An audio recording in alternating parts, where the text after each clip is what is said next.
Welcome inside the UPMC Rooney Sports Complex, everyone. It is Friday as the Steelers prepare for their home opener at Heinz Field against the Kansas City Chiefs. Time now to look at the status report for Sunday's game, and there are 7 names on this list. A new addition on Friday would be cornerback Artie Burns, dealing with a toe injury. But of course, the first name you see there listed as questionable for the Steelers' first game at home would be quarterback Ben Roethlisberger. Vance McDonald and Cam Hayward joining him as questionable. Doubtful, Joe Hayden, David DeCastro, and Tyson Alu. Joining me now to break it all down and try to calm your fears, although probably not, it's Bob Labriola, Mr. Gloom and Doom himself. Well, let me say this, Missy. I mean, for someone who lives in his fears, as I do, I was somewhat heartened by the fact that Ben Roethlisberger and Vance McDonald and Cam Hayward are all questionable. I just think that where they were at the after the Browns game, where they were when this week started, I think questionable, which is 50-50, indicates to me that there's some real hope that they're all going to be ready for the game. And as we sit here right now on a Friday, I'll take that because the alternative is just something I don't really care to consider at this point.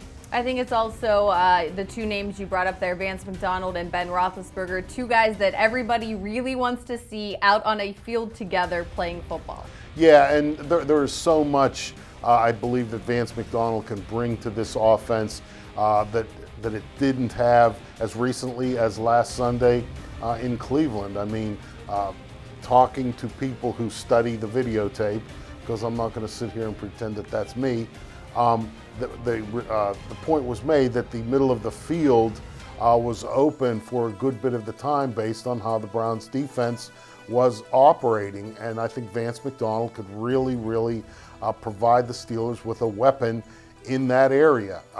We've seen him do that towards the end of last season, and I think that he could be a real asset to the offense. And also, I believe that a good, reliable tight end traditionally has provided the quarterback with a nice kind of, for lack of a better phrase, a security blanket.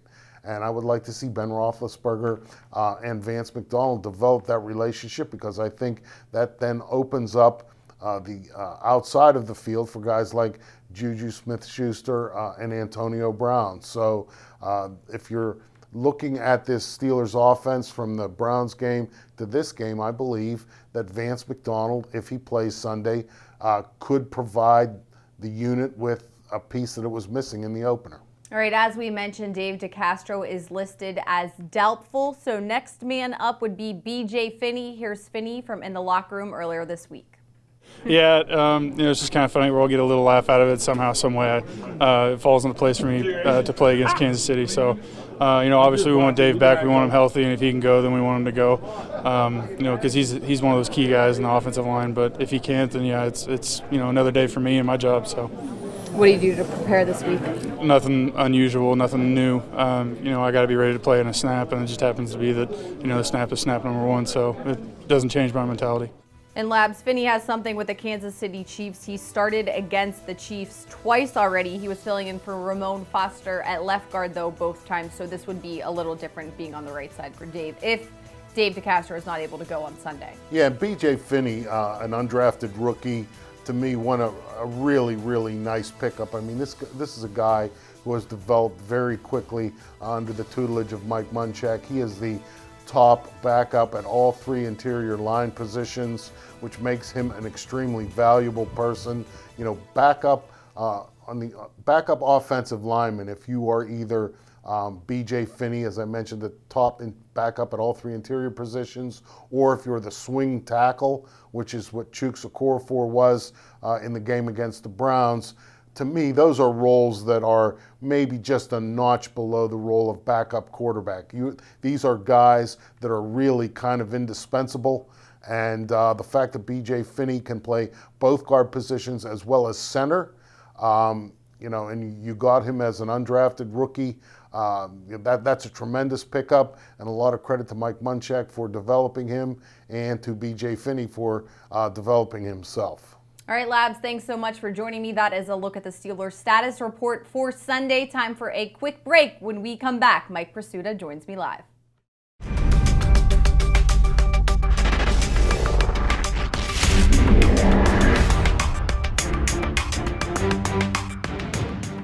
All right, welcome back, everyone. As promised, Mike Prisuta is on hand with this week's edition of Prisuta's Plays.